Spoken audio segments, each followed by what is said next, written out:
Few founders are lucky enough to start their journey with a large list of potential investors that they're already close to and are ready to write checks. Building that network, creating those connections is an ongoing process. And today I'm thrilled to be talking to David Homan. He is an expert in building communities and relationships in a structured and intelligent manner to get you access to the people you need in an authentic way by building real relationships. David is a connector, composer, and best-selling author who builds relationships at the speed of trust. And I think you'll get a ton of value from this interview. David, welcome to Fill the Boot. It's such a pleasure to be here, Lance. Thank you. So, why don't we start off just to have you introduce yourself really briefly? Tell us a little bit about where you're coming from. So I'm currently in my parents' house in Florida, where I grew up. My dad's a college professor, famous Shakespearean, and he's 6'1" and sort of the light of every party. And my mother's 4'11" and the one really in charge. So I always had this weird world of like my mom being the one that made everything happen, but everyone perceiving that my father was that. And as I then got from small town Florida to New York City, I carved out a very specific world, which is what brings me to you and everyone listening today. I'm a connector. I'm actually a super connector. And I've built over the last decade a powerful private community of people who are the people everyone wants to talk to because they know the person that otherwise no one could meet. And I built this around impact, around the idea of making the world a better place by connecting the people who are always in the room, who make the room happen. They sometimes are the reason people are there, but most of times they're the gatekeepers, the ones who have built incredible trust. And that's what my world is, building relationships at the speed of trust. Awesome. I'm so excited about this because I've seen the power of finding the right super connector at the right moment and absolutely transform things for me. And I feel like personally, it's something I advocate for all the time and am terrible at. So I'm really excited to talk with you about how your system works, how you approach this, and what kinds of techniques and practices founders can put into place to help leverage this strength themselves. Well, is it fair to ask what makes you think you're terrible? I think that I generally don't spend a lot of time actually engaging with people on an ongoing basis. So I should be doing more outreach. I think I should probably be spending more of the time having kind of meaningful conversations with people. But as a really hardcore introvert, my happy place is being up on my mountaintop with a book by the fire. Okay. So obviously, being a connector and being isolated on a mountaintop with a fire, which honestly sounds ideal to me right now. I envy you for that.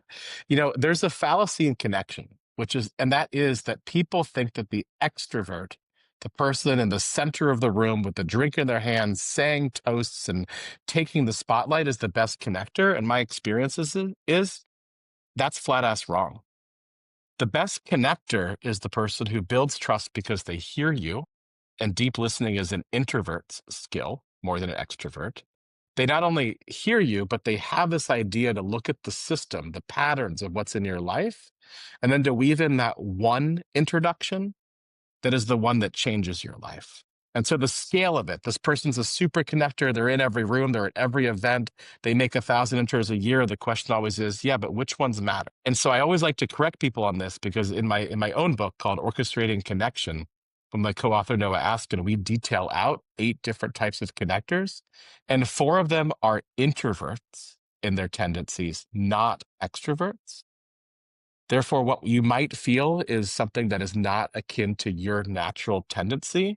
If you looked back and you figured out from the people you have helped over the years, not only of your business and your podcast, but if you've helped 10 people a year who had a substantial outcome from your intro, you do better than most extroverts who sort of spray and pray and hope they hit it right. Okay, so it's a quality versus quantity kind of trade-off.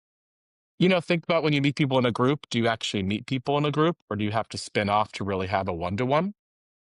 So therefore, how could you be an extrovert in the dominating a group and have any substance in that situation? The goal is always to have an intimate connection with somebody, to bring a more diverse group together, and then to move back to that intimate level of connection because trust is never built in a community.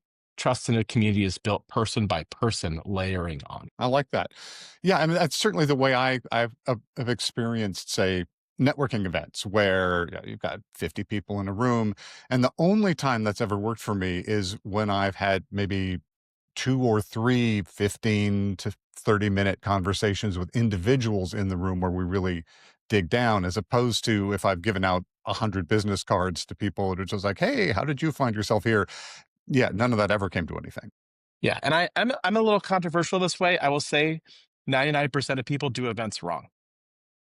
And I would say, right, remember when we were both in middle school and you walk into the dance and everyone's awkward and no one's in the middle? Yeah, yeah. That's how most events are done. I think it's asinine to step into a room where you've curated the people and not curate the people to start the event.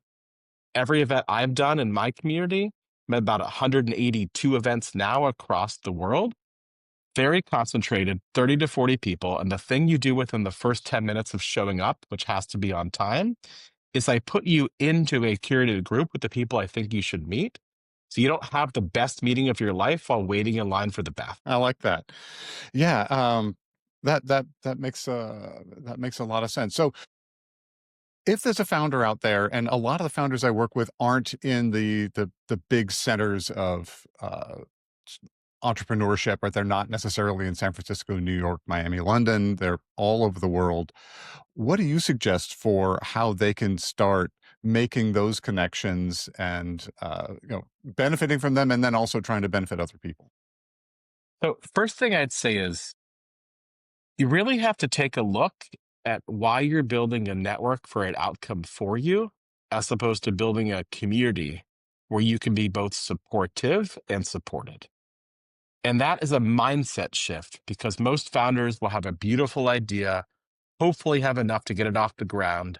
They focus on the idea, then when they need to get it out there, who should they talk to? And then they're in this mission of like, Lance, can I talk to you to get to this investor that you had in your podcast 6 months ago? And when you're mission driven to go through somebody, you're not working with your community, you're just trying to network. And so the most important thing is to deal with that mindset shift. The other part is because I operate a lot in the world of family offices and VC and entrepreneurs and angel investors.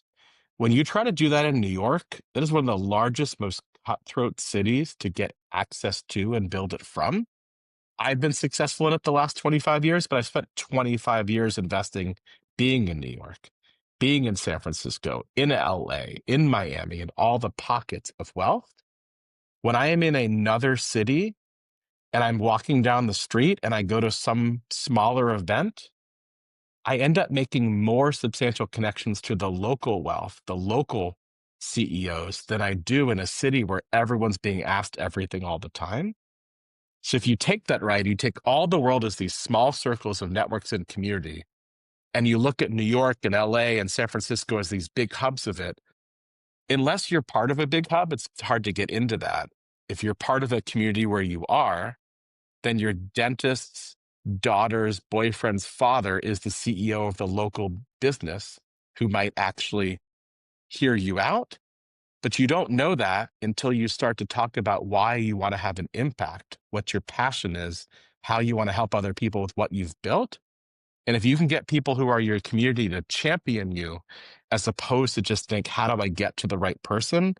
That mindset shift plus the practice of both offering value as you ask for it, I've seen can create massive opportunity people didn't know would have been in front of them unless they shifted the way they looked at how to get to their end goal, which is for their company to thrive. Interesting. Yeah, I mean, I think especially in these big hubs, it does get very transactional. Everyone's banging on these people's doors at every moment of the day, and people really put up very strong defenses. So it's an interesting perspective that is much more available in a lot of these other places. But also, too, right? Because the world is the power of the intro. This is what I've been advocating now for a long time. It's everything that I do. The power of the intro is somebody you've built trust with advocating for you and telling somebody else they should take their time because of that trust to interact with you, to hear you out. So you can try to knock down doors or you can build a community And by doing so, it increases your chance of success, but it also gives you backing that isn't just towards that transaction of the investment, the sale, the business. It actually gives you something much more substantial because one of the hardest things being a founder, and I'm now one myself, is the isolation you feel, all of the pressure of this, every exited founder story has the same journey. And it's really that hero's journey of all is lost. Let's see what happens from it. Yeah, I certainly have never talked to anyone who hasn't had all kinds of disasters along the way in the process of getting to their success. Um, and I really resonate with what you're saying about the warm intro because people will reach out to me all the time asking for introductions to investors, but I don't have a relationship with them. And even if I made the introduction, it's going to be lukewarm at best. I'm not at all convinced it's not actually damaging to that person because effectively the message is, hey, here's this guy who couldn't even work out how to get your email address. Yeah. And even if you get the access, what's the access worth? I have the privilege now of being friends with, over 1,000 different family offices and billionaires and known VC funds and all of this. And one of the things that I'm really known for is I'm so selective with when I make an intro to them because I've actually taken the time to learn what they want, as opposed to go, you have means, you're a VC, you should talk to my friend. And when people do that willy nilly with no filter, like you introduce somebody who's investing in prop tech to somebody investing in agriculture, that's not the same thing.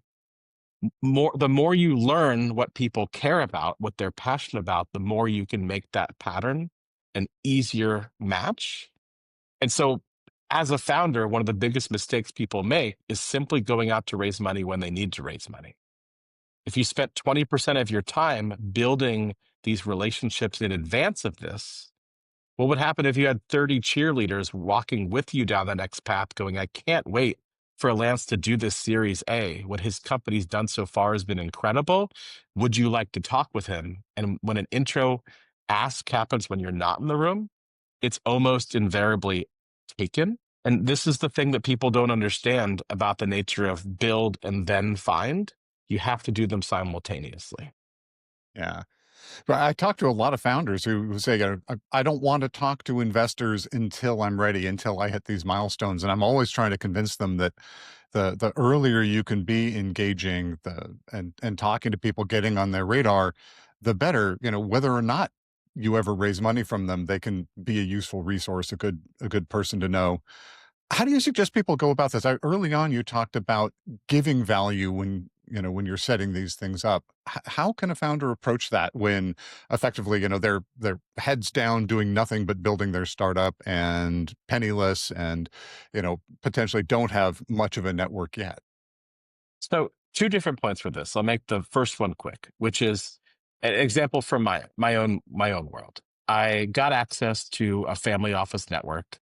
My friend Chris asked me to pitch my startup. I said, I'm happy to explain what I'm doing, but I'm not raising yet. He's like, it's all right. It'll go well anyway, because I believe in what you're building. It's a connector tech meant to systematize how we actually connect and build trust. Again, my same MO, just in a tech form. And I spoke for 30 minutes. I effectively pitched this group, and somebody says, what size checks are you taking? And I said, oh, I'm not raising yet. And this other guy raised his hand and they said, well, when will you be? And as another guy's raised his hand and said, and what are you going to raise? And then this woman raised her hand and she says, when you're ready, I want to be your first check next. So that idea of selling what you're doing without having to say, and will you invest? This is all the reason to do it. It's the same way somebody says, I might go on a date with you next week. And then you're thinking, oh, well, are we going to go? Are we going to go? Not should I? Do I want to? Our psychology just shifts the minute we think we could have something, but we can't have it yet. So that's part of it. The other part, right? What does somebody have to give? Well, if you're a founder who's never talked to anyone sitting in a basement coding something, then code away. Most founders built something from a lived experience, which means they lived in a community or several if they moved around. They're trying to solve a problem, which means that they worked in an industry where they built relationships where now they see the problem they want to solve. They either went to high school and college or a larger degree.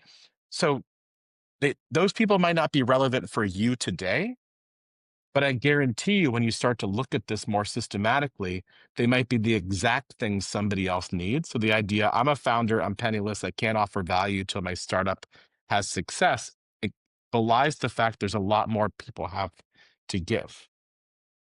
And that can be a relationship, that can be time. In some cases, if you just simply ask somebody what they need, at some point that serendipity happens and you end up being able to help that person later. Because at the next event you went to for your own startup, somebody goes, I'm only interested in supporting um, women in fintech. And the person who rejected you is the exact intro you make, because by learning from a no, you now have knowledge of what could be a yes for somebody else. Okay, I like that.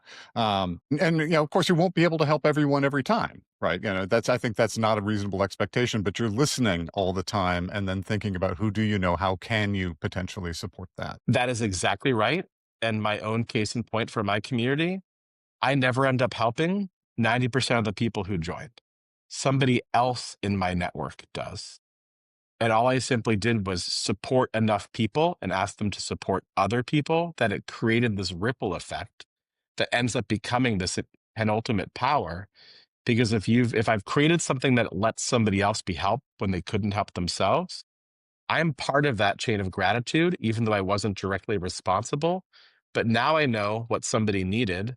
Now I know who helped, and I know who made the introductions to get those people to each other involving me. This is what I call in my book and my community honoring the chain of connections. And it's the primary methodology for my work, which is this idea that the more gratitude you can express when something substantial happens to you, the more you actually get to gloat and talk about the success that happened while expressing the gratitude for the people involved, with, because it's a little complicated, you now being able to share everyone who believed in you, who also wanted to help you. And so when you just unpack that, the more you try to help people in any way, the more it layers on itself. The more that that happens, the more you know what everyone around you needs, and suddenly you're at the center, even though you're not the one dancing in that middle school dance. I like that. Yeah, and as you're talking about that, I'm sort of picturing some of my own situations where I mentor and work with a lot of founders, and they will often then be actively connecting me with other founders, people who need consulting, people who need other things, and those have often been very interesting and fruitful relationships. And it's not something that I've kind of intentionally thought about building, but it's just come organically out of providing the support that I do. And here you are at the start of this interview telling me you don't think of yourself as a connector. In case in point, what you just said is you build value, you demonstrate value, people keep connecting you, you keep connecting them. This is the most, why I say relationship value is the most underrated commodity. Because if we valued that relationship value the way we value time and money, then what would be in your position or anyone else listening who hasn't embraced this as a skill set? Because the challenge is that that isn't seen as value, because you can't see the end result of that value. But having studied this now, I can tell you something always works itself out when you have high integrity and recognize everyone in that chain to get where you need to go. And so, how do you go? Let's unpack that a little bit. So, this recognizing everyone in the chain, how does that kind of work in practice? How do you implement that? Sure. So my startup is called SOAR Connect. It stands for Strength of Authentic Relationships. And the idea is it's a personal CRM and an ecosystem CRM. No one owns your data. Only you have access to how you connect with people, the strength of that trust, your email, cell phone, WhatsApp, all these into a very sophisticated scoring system and algorithm. And then the other half is you and I have now connected. Maybe one of those investors that doesn't want you pitching random founders from your podcast is actually looking to get more into um, marine climate tech related to defense. And that specific thing is my friend Matthew. So how do you get from you and me, through how we first interacted before this podcast, to meeting my friend Matthew in Palm Beach? So that's what I'm working to solve. It's not a LinkedIn or just a social media. It's a systematic way to make asks and get to other people's asks. So I give you this example because when I raised for my startup the first 600,000, I had 17 friends for my round. I don't have family that invests, so I always qualify it's not friends and family. Um, and I trace back those 17 people from the 17 different people who made those introductions. And then I looked at how I met those 17, and that was from 11 people. And then I went back and I realized that the initial catalyst to get those 17 investors through a total of about 60 people were four friends who were deeply and organically involved in my network since the beginning.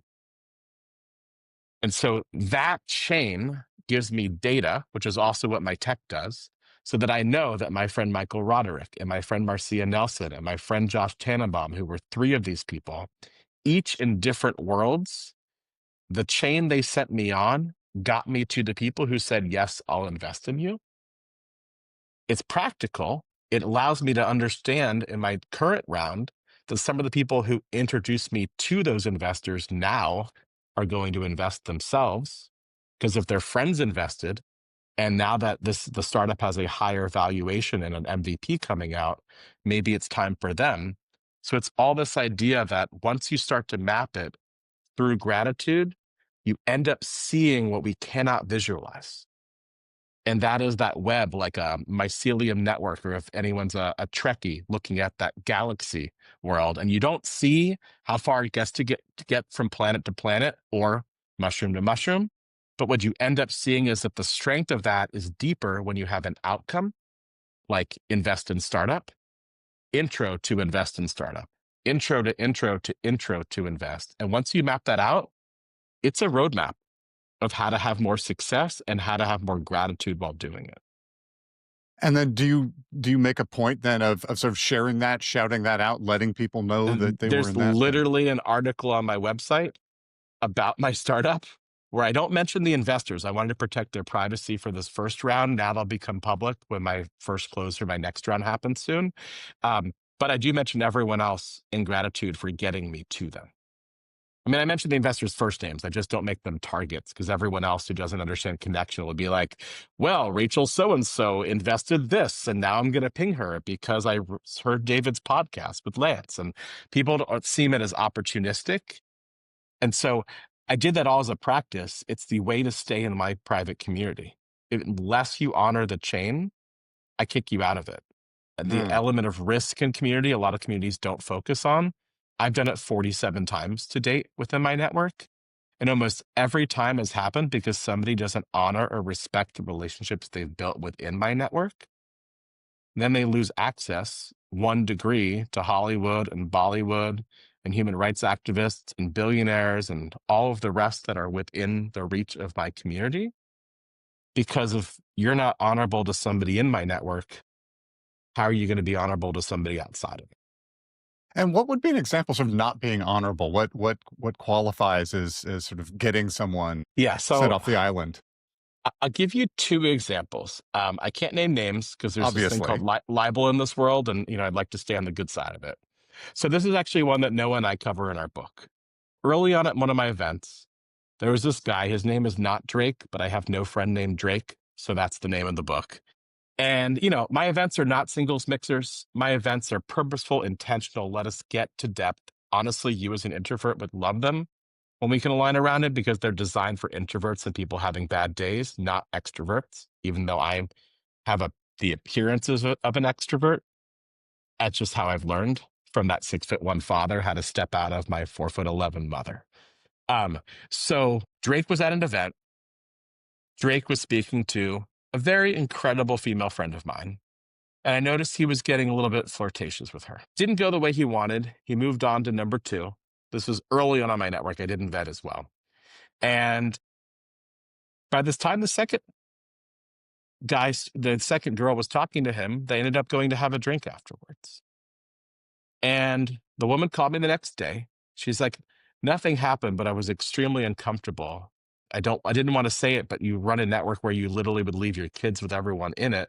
He was extremely pushy and then insulting to me. Hmm. And I apologized. I mean, it wasn't my fault, but it was the circumstances of my event.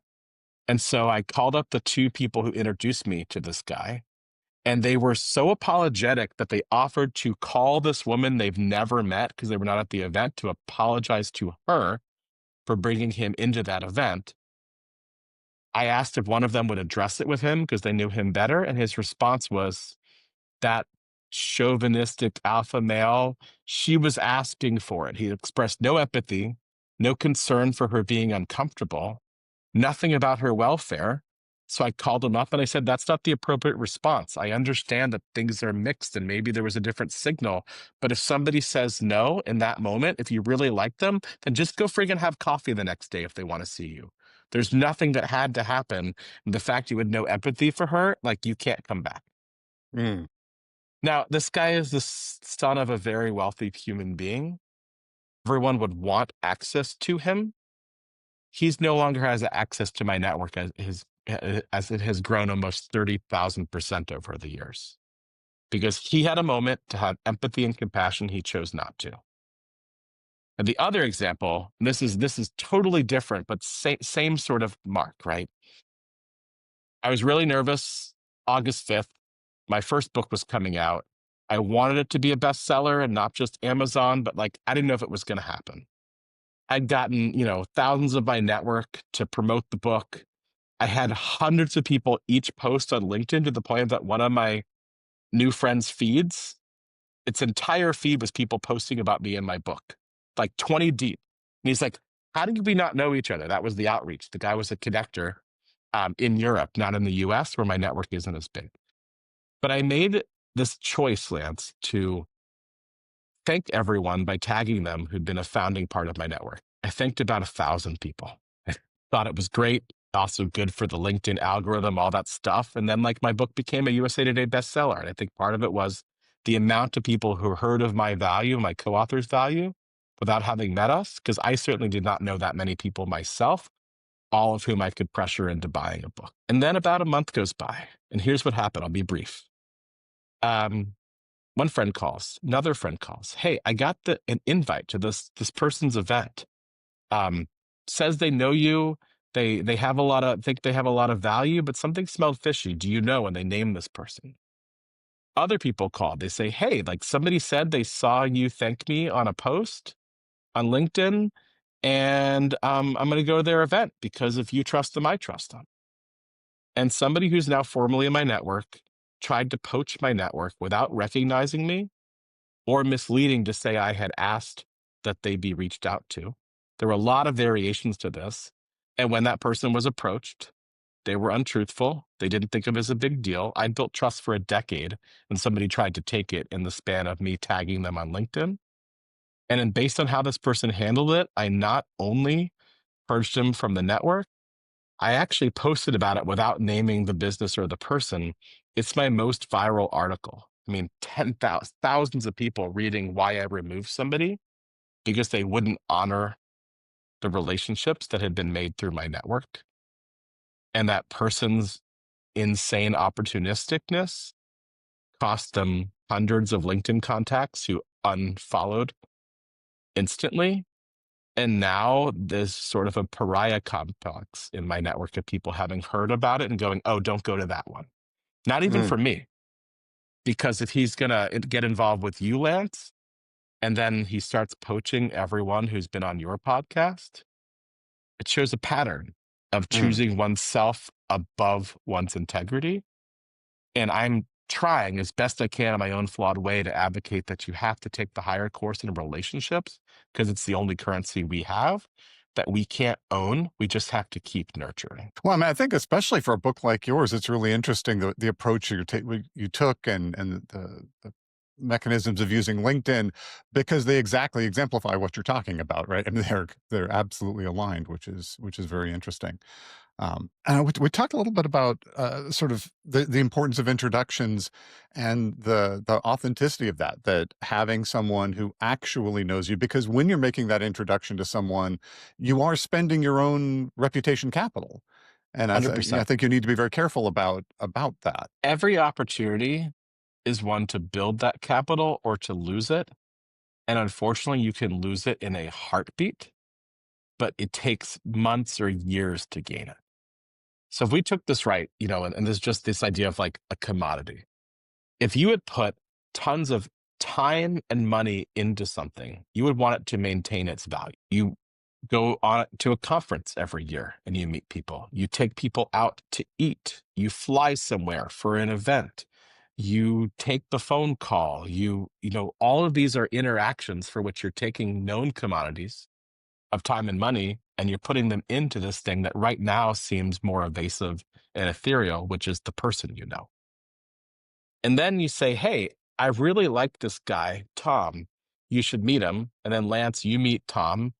I've purportedly said he's going to be a great exited founder podcast guest for you. And he's a schmuck. What do you think of me? Right? I could have spent years and years in a relationship building something with somebody, and it can be ruined in a heartbeat if you get it wrong.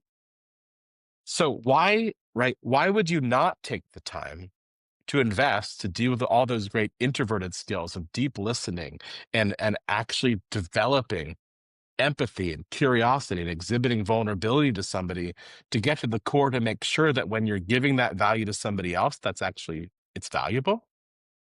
And that the person knows, and this is a big point for my network because connectors have historically failed at this. The person knows that when you're making that intro, you're bestowing that value onto them. And for both parties that you've put value into, you need more than the receipt back. You need to understand the power of what happened, which is why I use the term honoring. Because when you ask people to honor what happens, they have a choice in every culture and every language. It's the same.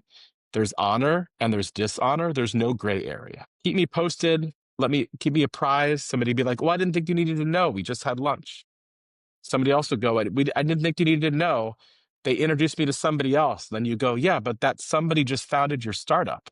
That's a substantial interaction from the person I got you to. People don't seem to value it because they think they matter more than the people helping them. So if we take all this and you unpack it down to like, why would you not put that time in? Why would you not spend building it?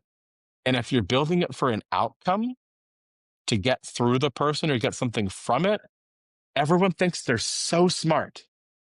Lance, I know exactly how to butter you up on this podcast. So when I come back to you with my email and say, hey, I'm trying to close the rest of my round, investors that will help me, you're going to read that and go, what was that guy thinking? I said I wanted to interview him. I'm leaving tomorrow for a trip. I'm not going to help him now. But people think they're so smart at doing it, and yet they see through it when it's done onto them. And this is that hypocrisy of how people, when they think that what they have, what they desire and want matters more than what somebody else actually needs. If you spend the time addressing your need, advocating for it, and learning about somebody else's, you end up with the harmony. Even if I can't help you, but you can help me, at some point, if you do this repeatedly with that intention, that serendipity everyone talks about ends up becoming something substantial, especially in the world of entrepreneurship, where you were trying to get outside of your circle to build something bigger, to get into all these other circles that have rules that aren't written down, that have networks that seem like they're inaccessible, that have people that seem like they belong there and you don't.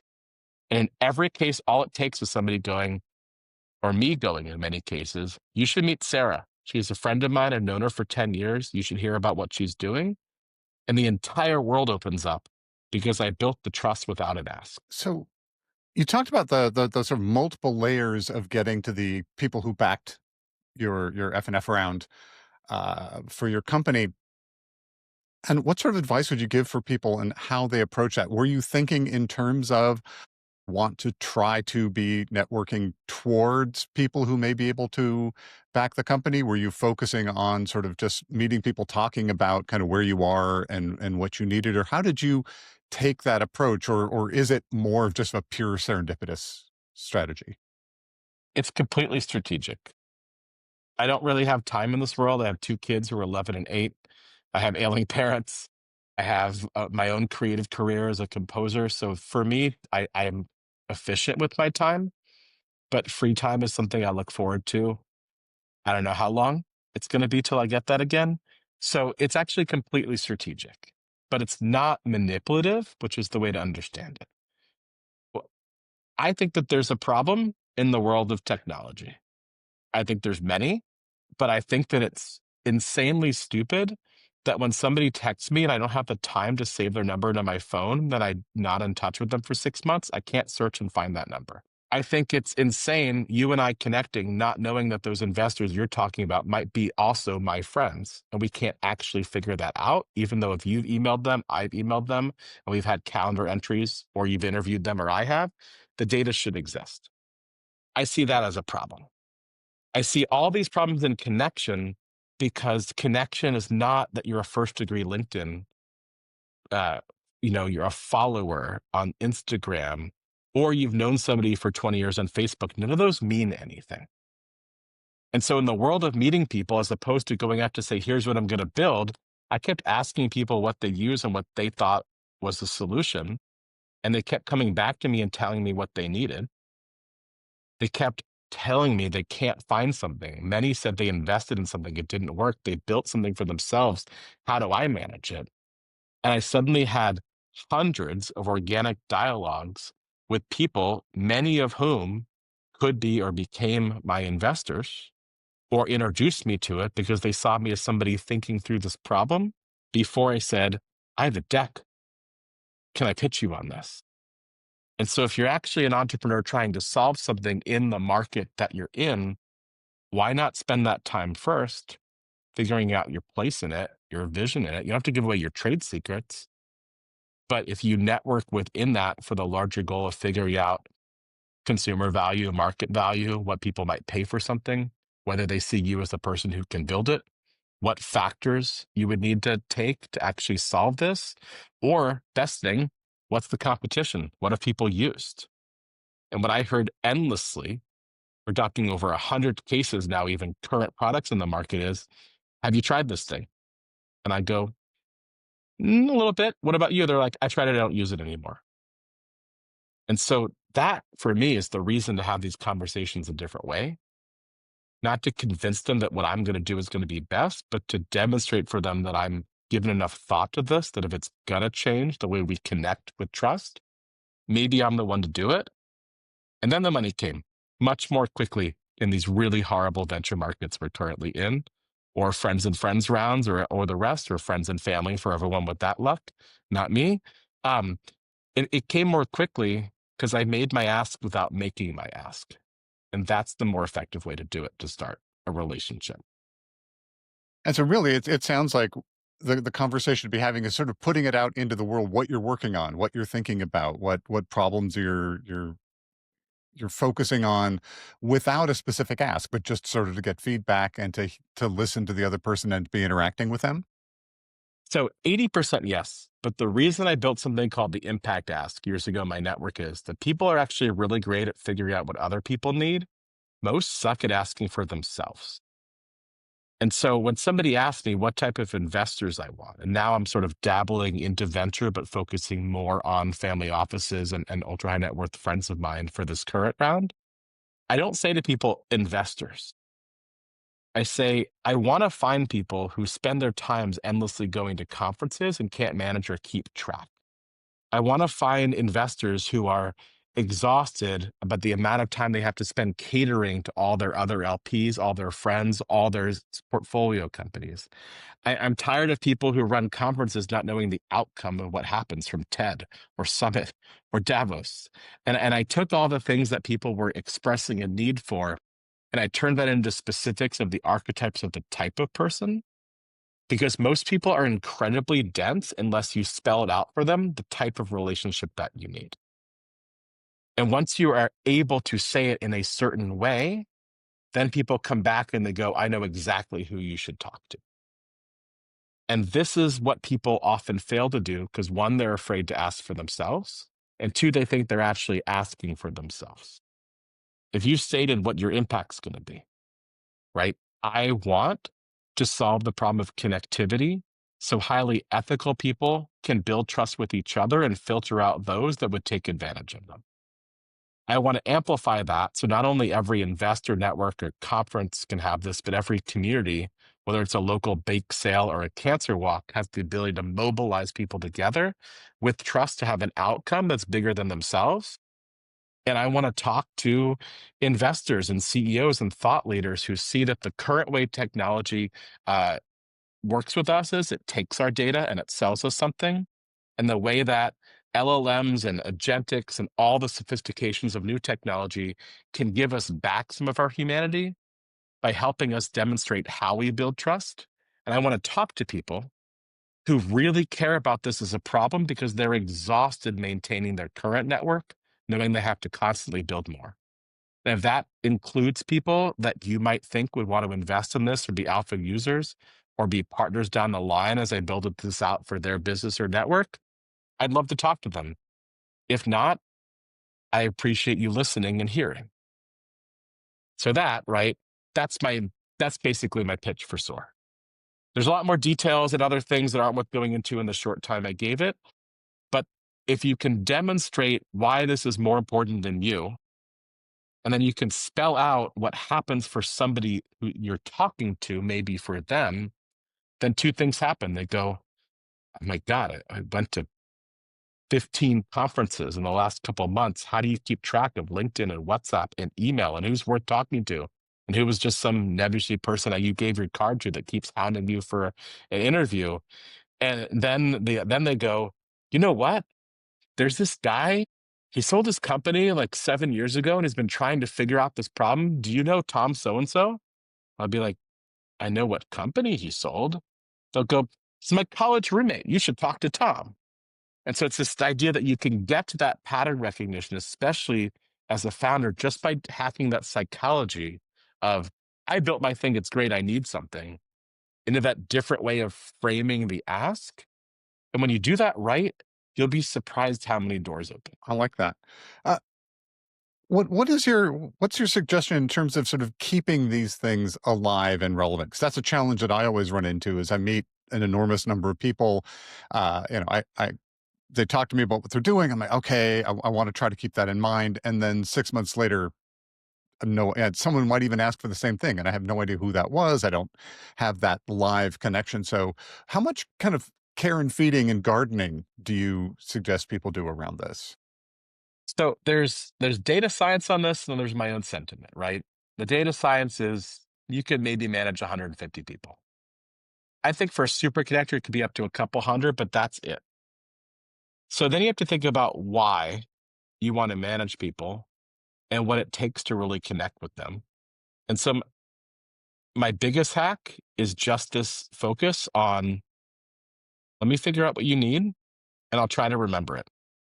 But if you take an action to help share what you're doing with me, I'll remember it more. Meaning, email me, text me, tell me what you're doing. If I take an action to make an intro for you that then you give me the feedback loop of what happened from it, I'll remember it even more. If it's an interaction with no opportunity for 6 more months, it's part of why I'm building SOAR, because that ask in 6 months could be matched with somebody else's ask that came to you 18 months before, if they're still doing the same thing of the same need. But otherwise, it's incredibly hard to understand how to do all of this. So then I think about who would I want to spend time with? Last month, I had an enormous amount of opportunities put in front of me. And this week we're speaking of, which is the third week in October at the moment, I had an incredible number of meetings. Oh my God, how did I get to those people? I really only kept this podcast with you and one other call for the entire week because my dad's been in the ICU. He nearly died. And fortunately, he's pulling through. I told everyone I was meeting that happened. Everyone wrote back with great empathy. It was actually pretty incredible. But 6 people I have not yet met have checked in on me twice, not to be unobtrusive, just to say what they've gone through or just to let me know. Do you really think I won't be in touch with those six months from now? They proved something, right? It wasn't the opportunity to talk to me or me to talk to them or what the outcome was. They demonstrated a humanity based on my vulnerability, which cemented for me, of course I'm going to talk to them. Of course I'm going to help them. I'm going to reach out because the thing that they didn't ask that I needed was people who didn't check in, but simply just say, I'm still thinking about you. The fact I haven't heard from you means this must be incredibly hard. Whatever happens, we don't need to connect unless you want to. but just know that you're in my thoughts. Some said prayers. I'm not a religious person. It mattered a lot last week.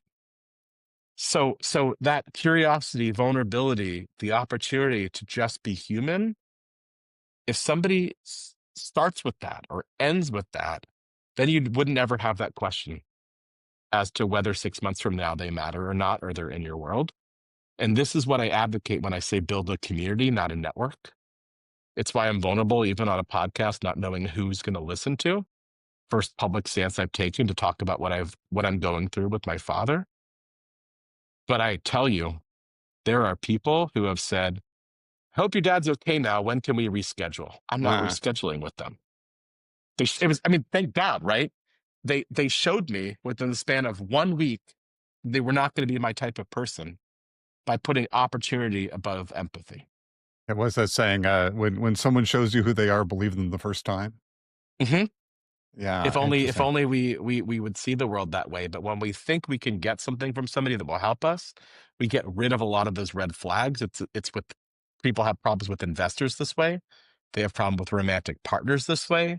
They have problem with toxic friendships this way because we put down all those signs, honestly, because we think we need something more than we do, because we're not sure what other options there are. Yeah, these are non-transactional activities where you're doing it out of just that personal connection, not because if I say this, I will get X, Y, and Z. So I live out in the boonies, right?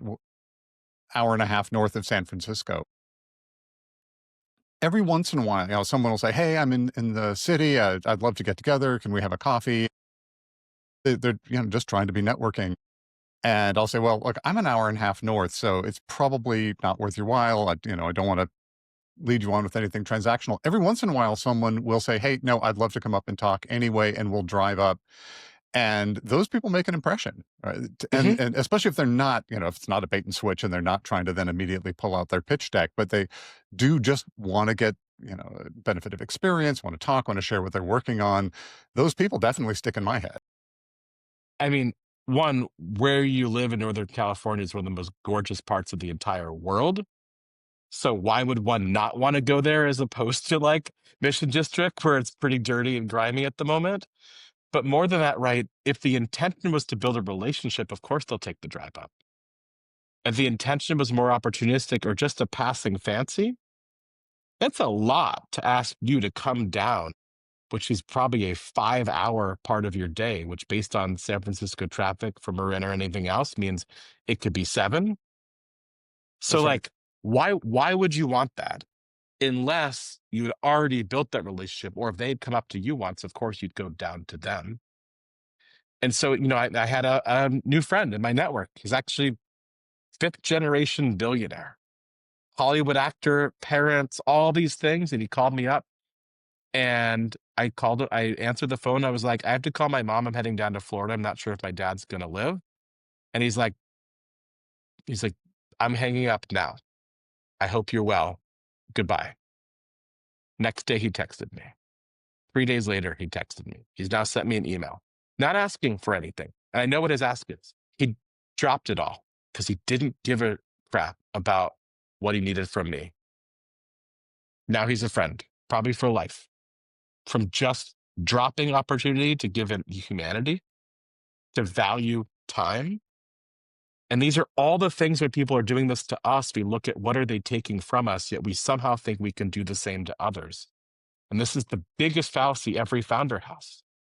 Maybe your idea isn't the best idea. Maybe you should have listened to people as you've built it. Maybe you do have the best, but because you're not a white dude living in Santa Monica or Manhattan or Bay Area, maybe you don't get it, but the statistics are all the same. Incredible VCs have what, a 30% track record of having success, which means the majority of what they pick fails. It's incredibly hard market to invest in until you understand the market behind it, which is people invest with people that they trust. They will go out on a limb as an investor to invest in somebody that they've built trust with, even if that person has introduced them to 5 failed deals. If they took the same opportunity and they trust the person, they will invest with them.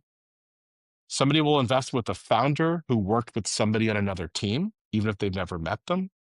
anything where you can say, I've built trust with this person, give your time to see if you might want to trust them. This is how the actual market works. It's not a Shark Tank world where you get on it and you suddenly think you have the opportunity. There's a network behind that that gets those people to that place. There's a network behind all of these things, which is people saying, Lance, I heard your podcast. You should talk to this person. Somebody else going, I know, as you said, you've advised my friend's startup. They said I should call you. Can I work with you? Somebody else going, hopefully, like, I'm an investor. I'm trying to find this type of founder. Do you know them? My friend so and so was on your podcast a year ago. We live in a world where we're desperate for people to tell us who to trust because it's hard to filter everything else out. I walk into rooms now and I go, I'm not really sure I want to be here. I faced my father's mortality, and like the Red Sea parting, there's like 4 people on one side, and those are the people worth my time. Everyone else either assesses me as somebody because I'm not ultra high net worth myself, as not worth their time. I love it when all this happens, when people show their cards, because then you could filter to the best so much more quickly. And when you do that with a discernment, which most people unfortunately don't have to the degree they should, you end up with, everyone can end up with, an incredibly powerful network for you and you for them, where transaction might happen, but relationship value stays. So when we were talking about kind of maintaining that warmth, you said, it's much easier if you have that kind of ongoing connection. So one of the things that I recommend that founders do, in addition to reaching out to people early, right? If they have some ability to connect with an investor, do that, just like you, way before you're raising money. But then I recommend a monthly update email, real short, just here's what we're working on. Here's sort of what we've accomplished. Here's the next goals that we've got, and potentially an ask at the bottom. Sometimes it's an introduction, sometimes it's advice, sometimes it's suggestions, but nothing too heavy. So that in 6 months, this person, you're still fresh in their mind. They remember you. Maybe they've answered some emails that you sent over that time, and things are warm. What's your thought on that approach? So I think that, and again, I could dispute the monthly versus when it's needed. The one thing I'd say is we live in an age, although current politics aside, where we know we need to ask for consent. So if you and I were meeting, Lance, and I was talking about my startup and you said, hey, like this isn't the thing for me. And I said to you, well, I appreciate your honesty. Would it be okay if I gave you periodic updates? Once somebody agrees to something, they will generally pay 1,000 times more attention than just giving somebody the update because they took the time. The more you ask for somebody to value their time, the more they feel valued by giving it back. I'm not saying you didn't say that in this case. I just wanted to qualify it for Yeah, no, somebody no, that's a listening. great point, because I do always make that point that, yeah, you ask for permission to put them on that list. You never just default add someone to your spam list. Exactly. And then you have to think about it. Is this really worth doing something in a group where it feels like a group? Is it worth taking a little bit more of a subset from it? And so I have within my community, I have investor networks, creative music networks. I have all these different subsets of the people within my group. So I have a very specific, very small network of people who are deep in the world of AI, agentics, large language learning models, all these different things. And so I'm keeping them apprised on what I'm building within my tech, one specific component of it, because it's what they care about. It takes more time for me to give them that update, but it's much more effective because that targeted list means somebody said to me, hey, you should talk to Joe about your startup. And I was like, well, who's Joe? They're like, well, he's both an investor, but he also runs a newsletter with 200,000 people on it talking about sophisticated search within AI. And then I talked to that guy. He not only joined my network, he also helped promote my book, but he's going to help promote the next phase of my startup when I want the tech investor world to hear what I built, which is a solution for them. And by keeping a subset active, I then got to several 100,000 people with the press of a button. That's fantastic. And I can see, I mean, one of the nice things about the product that you're building, just when we were doing a little bit of a pre-interview, I was getting super excited about the SOAR product because I could imagine using it, right? It so fits into that challenge that, I think a lot of, especially technological founders like me, feel like they don't know how to do this, and having some kind of tool or support mechanism, I think is terribly useful to a lot of us. I certainly hope so. We are getting closer. It is so complex that my dev team, some of my investors, everyone's going, I cannot believe you cracked this, but we didn't realize it would be this hard. And so, like a lot of founders, right? I'd hope to launch in March. I'm hoping to launch by end of the year. But what I'm trying to solve is a systems problem, not a intro tech problem or a new Rolodex or something like that. I solve a lot of those in what we've built, but because there's the larger problem. Because my pitch isn't, it's a new smart address book. It's com- how do you really understand how to visualize your level of trust with people? And then when I explain that, people get it because I asked right back to like my founder approach. I asked for what their problem was. And everyone's problem is I have too many people I've met. I don't know who to follow up with. Who do I know? How do I know who they know? And everything comes back to I don't want to give my data to another company to market at me or to sell it to a third party. So I had to build something that kept that data sacrosanct for each user with so many layers of encryption. It cost a lot of money for an MVP because unless I built the trust for you to trust your data with me, you wouldn't even touch my. Right, because yeah, this is super valuable information, particularly with all the context wrapped around it that makes it that valuable thing. And obviously, we don't need another LinkedIn. I mean, LinkedIn is a classic example of that problem. I've got, many thousands of connections on LinkedIn, and someone's like, "Oh, hey, can you introduce me to this guy you're connected to?" Well, a lot of them are real flimsy. Oh, yeah, and it's a problem because it's not the need for which LinkedIn makes its money. Right. Therefore, we want it to be something that it was not able to be designed to commercialize in the same way because recruitment and all the rest became a massive part of their focus. This didn't stay as their focus, even though it was a larger intention. And every one of these groups, they all keep in the big tech and even smaller tech companies, they keep trying to solve something to circumvent the human, to automate it. And I think that's the wrong way to build tech. I think we have to augment people who build relationships because there's no way that like next time we did a pre-interview, my AI avatar talks to yours and they come to an agreement, we should do another podcast. Like tech is never going to get to that point where you're like, all right, well, if my AI told me to, then I guess now we should spend an hour together on a podcast. Like we humans are going to rebel against that part, but you can augment every part in the lead up and in the follow up to allow us to focus on the people and not to focus on a prescribed outcome from it. I love that. I think that's a great closing point. Are there any sort of final bits of advice, wisdom, suggestions for founders out there that are starting to think about following this path? So I'll tell a quick anecdote. I met years ago these incredible two founders who told me their vision. The vision was beautiful. It was way off on the horizon, but it was there. And then when I asked them how they were going to get there, that was the silence I heard. So I started to explain to them the famous South Park episode about the underpants gnomes.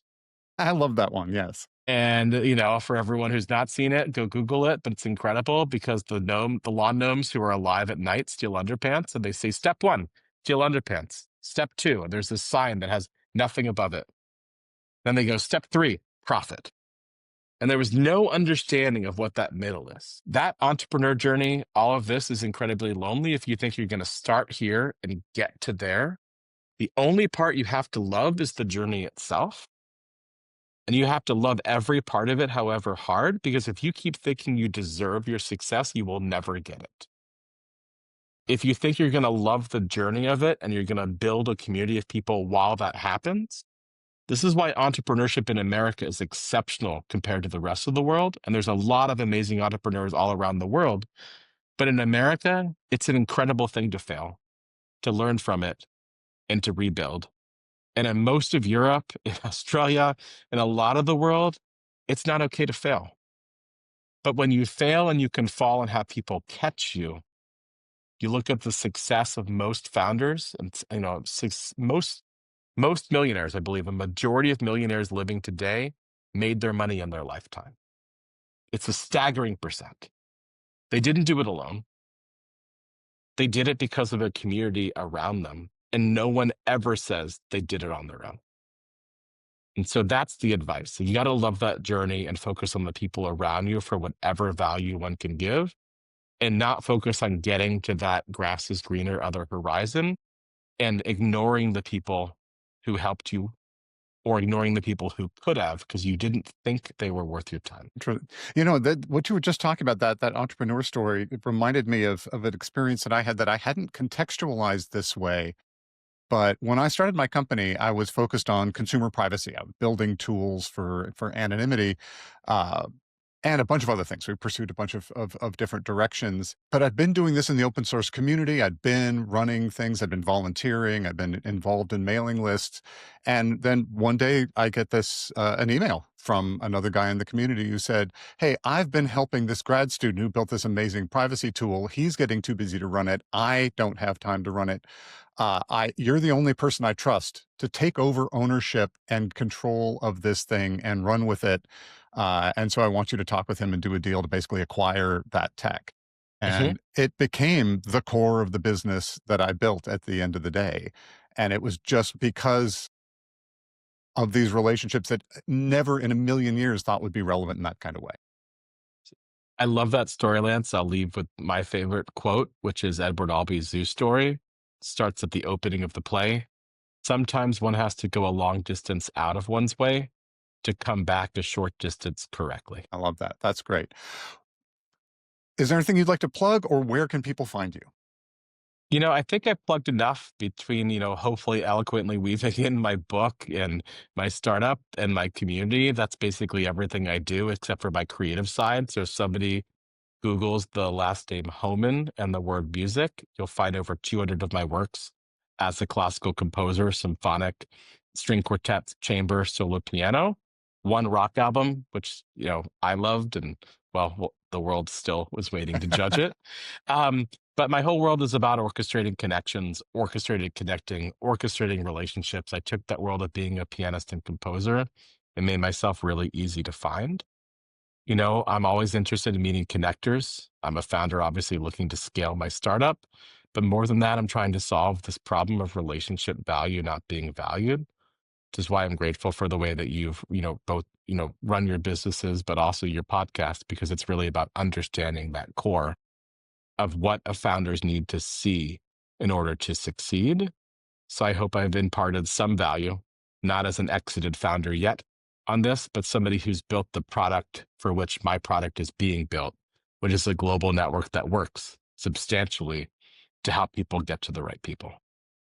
I think you're doing amazing things. I guarantee you there's a ton of value in this podcast for my listeners. Thank you so much for joining me. My pleasure. Thank you all for listening. Thanks for watching this episode of Feel the Boot. I hope you found this interview as useful as I did. I got a ton of good information out of it. If you're struggling to raise capital for your startup and you don't have a network, of course, start following his advice and build that network. But also, I encourage you to check out my workshop on cold outreach. I'll put a link up there and down in the description. It will show you all of the steps for how to warm up cold connections and how to raise directly with just cold outreach. It's been hugely effective for the people in my program, and I know it'll help you. Until next time, ciao.